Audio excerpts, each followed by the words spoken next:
Sup guys, it's Alex here, and welcome to another edition of the Bracketology update. This one is on time this time, and it's coming out on Tuesday, February 11th, and we had another crazy weekend of college basketball this past weekend. We had number 1 Auburn falling at home to Florida, and I mean, for my NCAA Basketball 10 simulation, I did Florida and Auburn. That's the one that you guys voted on.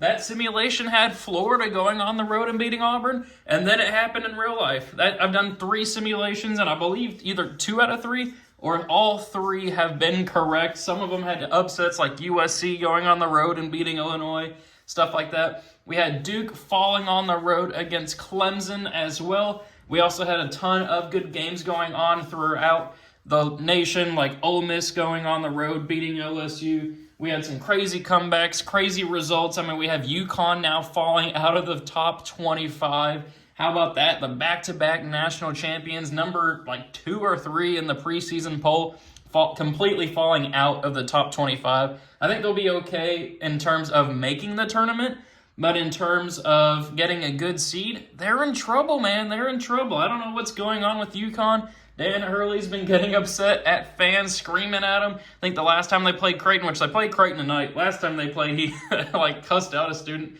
in the stands. We'll see what happens with that.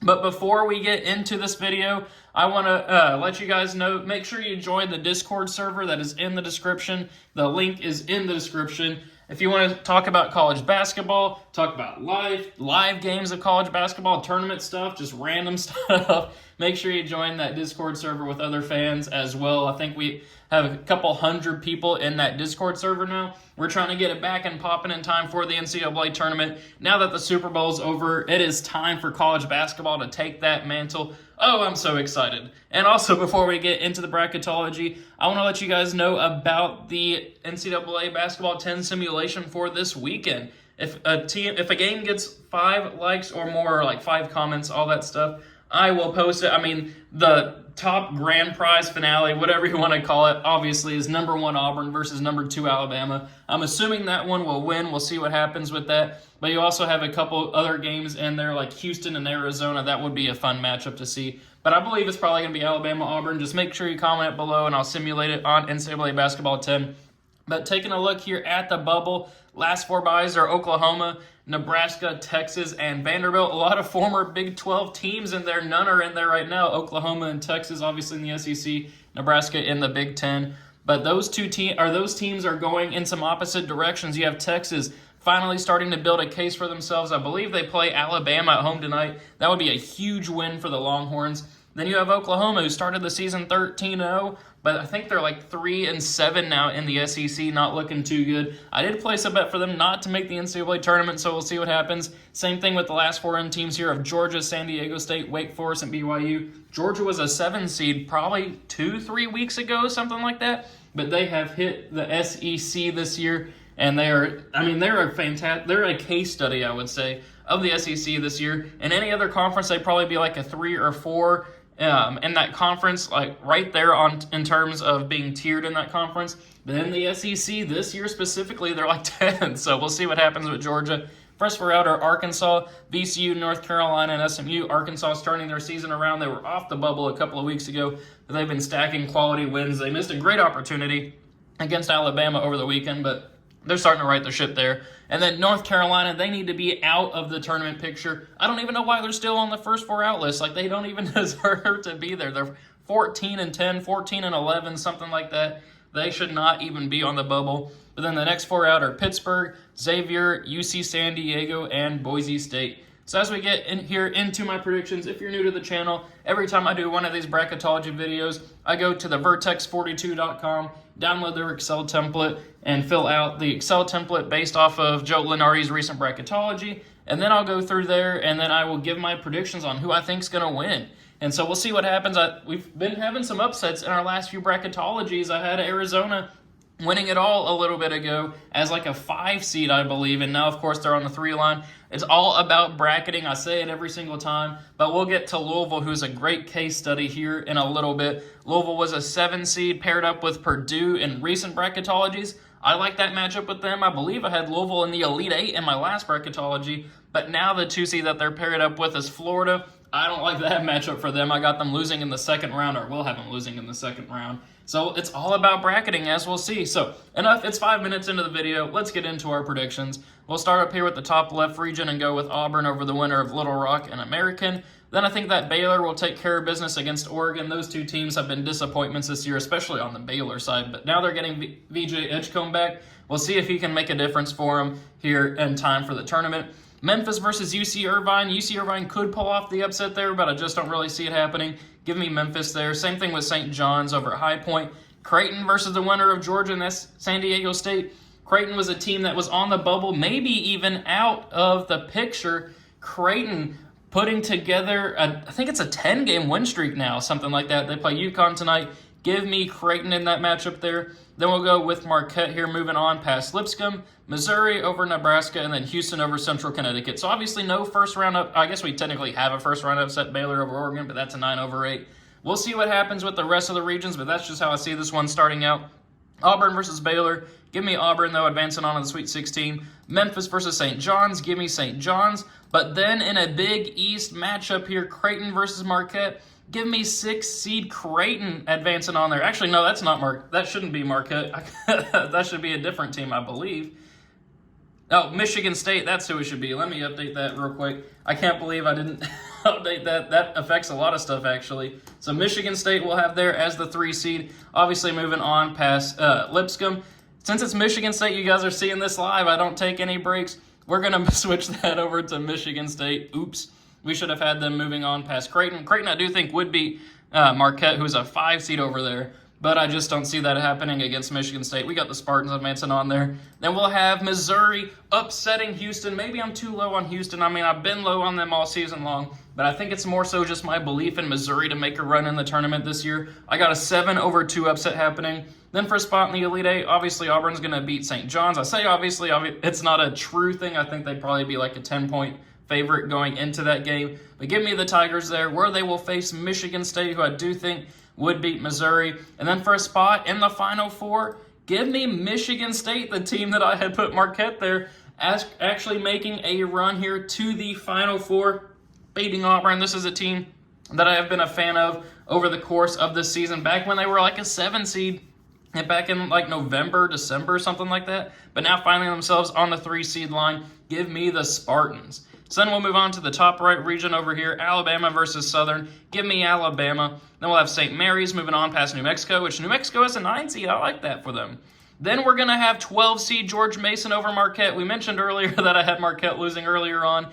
That makes sense here with George Mason. George Mason, also a team that is looking very good out of the A-10. I like this team a lot to make a run. Then Kansas versus Arkansas State. Give me Arkansas State. I've been talking about Arkansas State over my last few bracketologies. I believe in this team. They beat Memphis earlier in the season. Kansas has been struggling this year, struggling to beat teams that they should beat. Why not have a 12 and 13 seed paired up in the second round there? Illinois versus Vanderbilt. Give me Illinois. I think Vanderbilt could pull off the upset. Obviously, they've beaten Kentucky and Tennessee this year, but I just like Illinois a little bit better. I think they're a more balanced team. Then we'll have Iowa State here moving on past Northern Colorado. Mississippi State taking care of business against Utah State, and then Purdue over Cleveland State.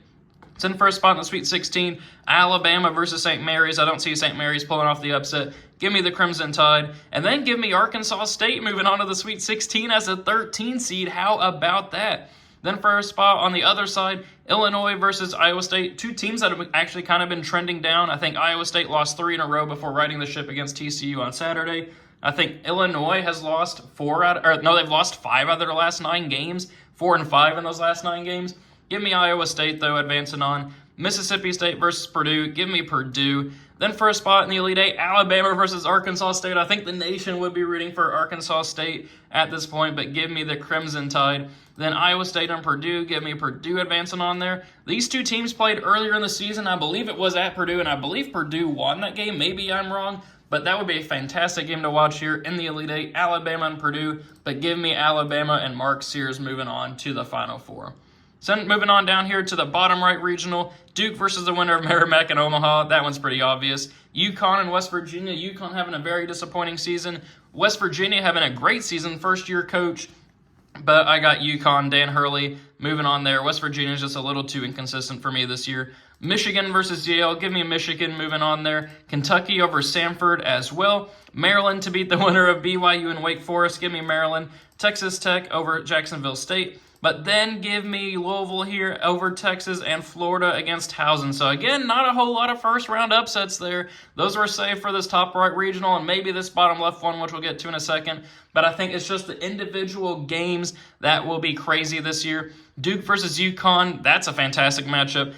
Number 1 seed versus defending back-to-back national champions. I just don't think you can pick UConn with how they've been playing lately. Give me the Blue Devils there. Michigan versus Kentucky. As much as I want to pick my Kentucky Wildcats to move on, I think you got to go with Michigan there. Kentucky's defense just has not been good in SEC play, allowing like 90 points a game or something crazy like that before the South Carolina game. But they can right the ship. There's plenty of time. There's a month to go until the NCAA tournament. But at this point in time, I think I'd take Michigan.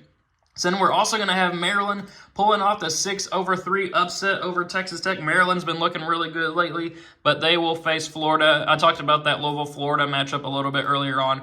Give me the Gators advancing on. So then for a spot in the Elite Eight here, Duke versus Michigan. Give me the Duke Blue Devils moving on where they will face Florida. And then for a spot in the Final Four, give me the Gators of Florida moving on there. I like Florida a lot this year. Obviously, they just went on the road and beat Auburn. They've gone on the road. Actually, no, they lost to Tennessee on the road, but they destroyed Tennessee at home.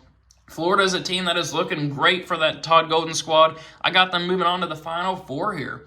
So in our final region over here, Tennessee versus Bryant. Give me Tennessee advancing on there. Gonzaga versus Ohio State. Give me Ohio State in a 9-8 upset. Feels weird having Gonzaga lose in the first round, but they've just not been too good this year. Ole Miss versus McNeese. Give me McNeese pulling off the upset. This is going to be a lot of people's favorite sleeper team come tournament time. Give me McNeese moving on there where they will face Wisconsin. Then give me the Drake Bulldogs to beat UCLA here. Drake, I believe, has only lost 2 games this season, something like that. Maybe 3. But Drake is a team that is playing great basketball. They're top 5 in the nation in a few statistics. I can't remember which ones they are off the top of my head. But that is going to be another team that people should have going pretty far in the tournament this year. Then Arizona to beat Utah Valley, Clemson to beat Oklahoma, and then we're going to go with Texas A&M here over Norfolk State. So then for a spot in the Sweet 16, Tennessee or Ohio State. You know what I'm doing? I'm picking Ohio State to pull off the 9-1 upset. There's always a 1 seed that loses before the Sweet 16. I think that could be Tennessee. Ohio State has shown that they can beat some quality teams. I believe they beat Purdue earlier in the season. They beat Kentucky as well. Tennessee has faltered a couple of times. They're not the healthiest team in the nation right now, but give me Ohio State pulling off the 9-1 rematch of the college football playoff as well, where Ohio State just drubbed Tennessee. Give me Ohio State pulling off the 9-1 upset, and then give me McNeese pulling off the 12-4 over Wisconsin. A 9 versus 12 for the rights to move on to the Elite Eight. I think McNeese is going to surprise some people this year. Then we're going to have Arizona moving on past Drake. I'd love to pick Drake to advance on there, but give me the Wildcats of Arizona. And then give me Clemson actually pulling off the 7-2 upset. There's always a region that is chaos every year. Last season, that was the NC State squad. It brings me back to the 2018 region that had like Kansas State, Loyola Chicago, Nevada, all those teams, and of course Kentucky. But Clemson pulling off the 7-2 upset. I like that team a lot. They're pulling off some good wins. Obviously, they just beat Duke over the weekend. Give me Clemson moving on. Send for a spot in the Elite Eight. How about Ohio State, a team that was out of the tournament picture for a while, moving on to the Elite Eight here as a 9 seed, where they will face Arizona, who will then beat Ohio State to move on to the Final Four. So crazy region there. We had some interesting paths to get to the Final Four here, but we end up with only one 1 seed, only 1 2 seed, and then 2 3 seeds. So still some higher ranked teams, but only 1 or 2 top 8 seeds. So we do have some craziness here. So then for a spot in the national championship, Michigan State versus Arizona. That would be a fun game to watch, but give me Arizona, who's one of the hottest teams in the nation right now, where they will face Alabama. I do have Alabama beating Florida. This would be a fun matchup here. Arizona versus Alabama for the national championship.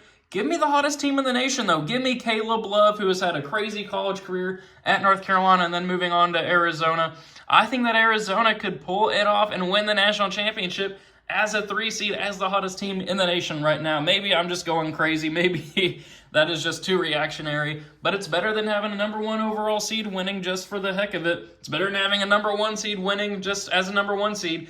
This will be a crazy NCAA tournament. I got Arizona winning it. So, thank you guys for watching. Really hope you enjoyed it. Let me know what you think of my predictions in the comment section below, and then let me also know your thoughts and predictions for the NCAA tournament based off of this bracketology. Make sure you join that Discord server. Make sure you vote on the NCAA Basketball 10 simulation. Thank you guys for watching. Hope you enjoyed it, and I will see you all later.